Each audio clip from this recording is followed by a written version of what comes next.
Good morning दोस्तों, good morning बच्चों। Electrical concept में आपका स्वागत है।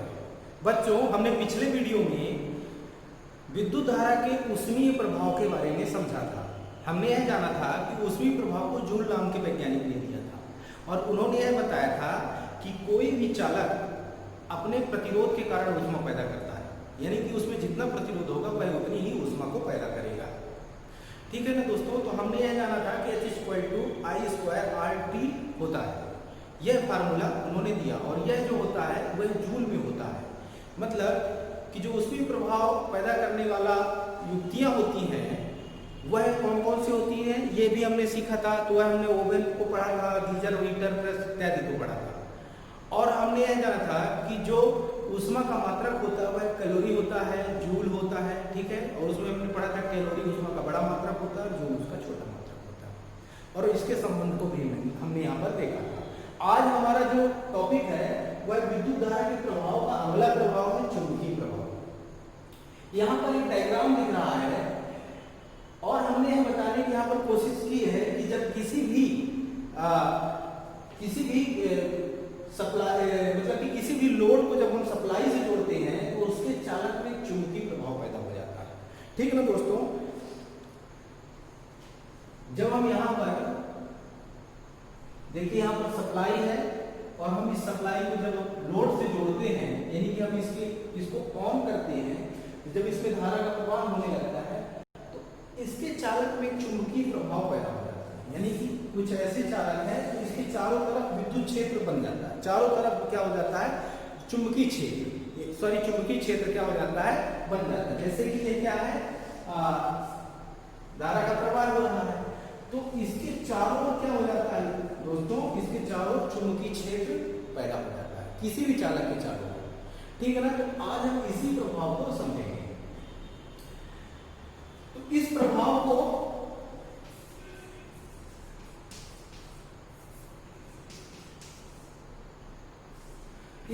को ओरेस्टेड नामक वैज्ञानिक ने बताया था। इन्होंने बताया था, ओरेस्टेड नाम के वैज्ञानिक ने बताया था। इस प्रभाव को किसने बताया था, ओरेस्टेड नाम के वैज्ञानिक ने बताया था।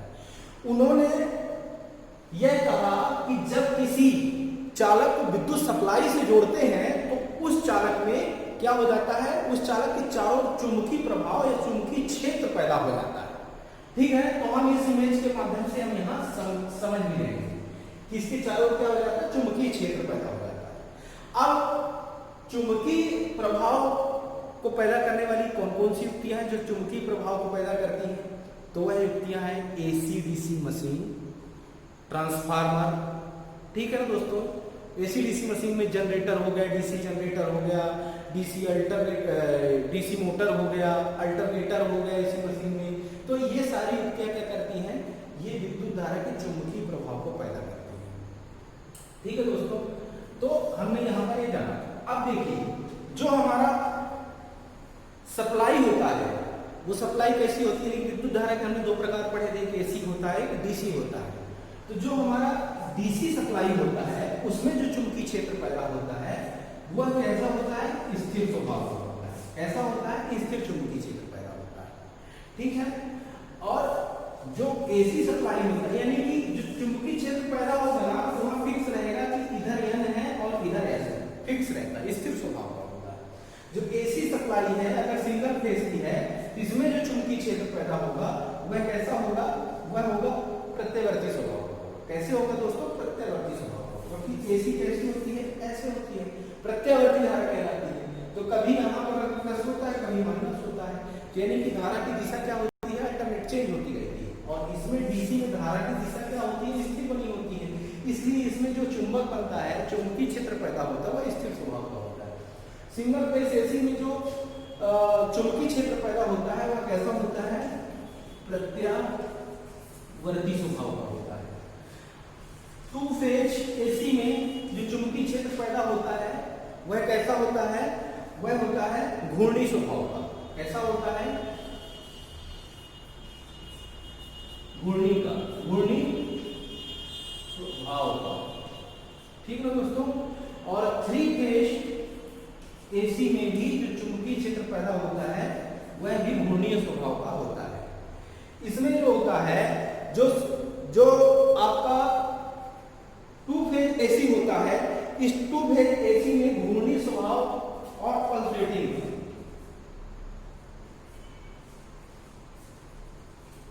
और इसमें जो होता है घूर्णी स्वभाव और स्मूथ। ठीक है, तो जो देखिए जो डीसी में चुंबकीय क्षेत्र पैदा होता है वो स्थिर स्वभाव का होता है, एसी में सिंगल फेज में जो चुंबकीय क्षेत्र पैदा होता है वह प्रत्यावर्ती स्वभाव का होता है। ठीक है, और जो टू फेज एसी में चुंबकीय क्षेत्र पैदा होता है वह घूर्णी होता है और पल्सेटिंग स्वभाव का होता है। थ्री फेज एसी में जो चुंबकीय क्षेत्र पैदा होता है वह घूर्णी और स्मूथ स्वभाव का होता है। ठीक है, तो दोस्तों हमने यहाँ पर पैदा होने वाले किसी चालक के चारों ओर पैदा होने वाले चुंबकीय क्षेत्र के नेचर को समझा। अब हम यह समझेंगे इसके आगे, इसको आप देख लीजिए एक बार।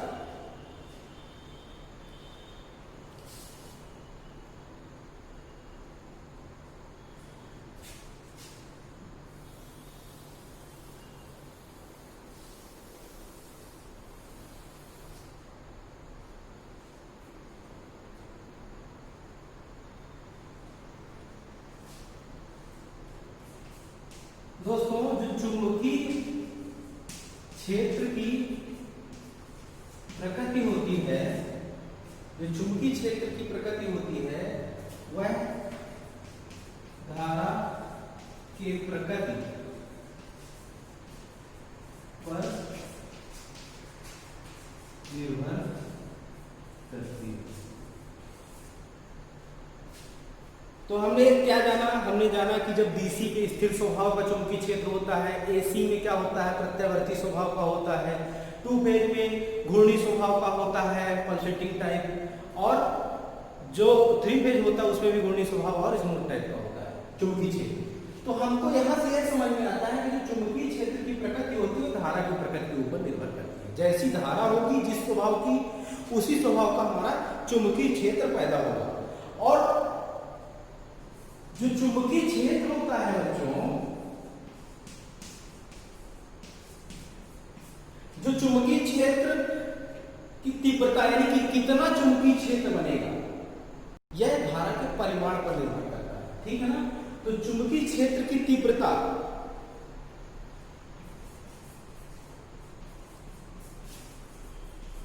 धारा के परिमाण पर निर्भर करता है। ठीक है दोस्तों, हमने क्या पढ़ा कि जो चुंबकीय प्रभाव है उसको ऑरेस्टन नाम के वैज्ञानिक ने बताया था, और उन्होंने बताया था कि जब किसी चालक को हम किसी सप्लाई, विद्युत सप्लाई से जोड़ते हैं तो उसके चारों ओर क्या हो जाता है चुंबकीय स्वभाव पैदा, चुंबकीय क्षेत्र पैदा हो जाता है। और चुंबकीय क्षेत्र जो होता है वह किस पे डिपेंड करता है, वह जो हमारा धारा की प्रकृति पर डिपेंड करता है। यानी कि अगर हम डीसी सप्लाई देंगे तो उसमें जो चुंबकीय क्षेत्र बनेगा वो स्थिर स्वभाव का बनता है, हमने यहाँ पर देखा।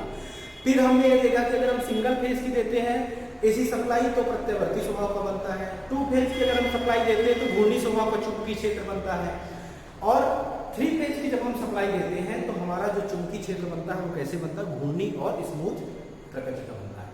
दोस्तों मैं आपको बताना चाहूँगा कि इसीलिए सीलिंग फैन पे जब हम सिंगल फेज की सप्लाई देते हैं तो सीलिंग फैन बिना कैपेसिटर इसीलिए नहीं चलता है, क्योंकि उसमें जो चुंबकीय क्षेत्र बनता है वो प्रत्यावर्ती स्वभाव का बनता है, घूर्णी स्वभाव का बनता ही नहीं है।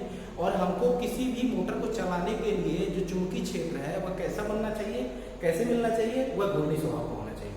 इसीलिए उसमें हम जो है तो कैपेसिटर का इस्तेमाल करते हैं, और कैपेसिटर लगाने के बाद वहाँ इसके जो रोटर पे, स्टेटर पे जो धारा होती है वो दो फेज में हो जाती है। तो कैसे हो जाती है, एसी सिंगल फेज से वो दो फेज में कैपेसिटर के द्वारा दो फेज की धारा अंदर बनने लगती है, जिससे वो जो है हमारा चुंबकीय क्षेत्र घूर्णी स्वभाव का हो जाता है और हमारा फैन चलने लगता है।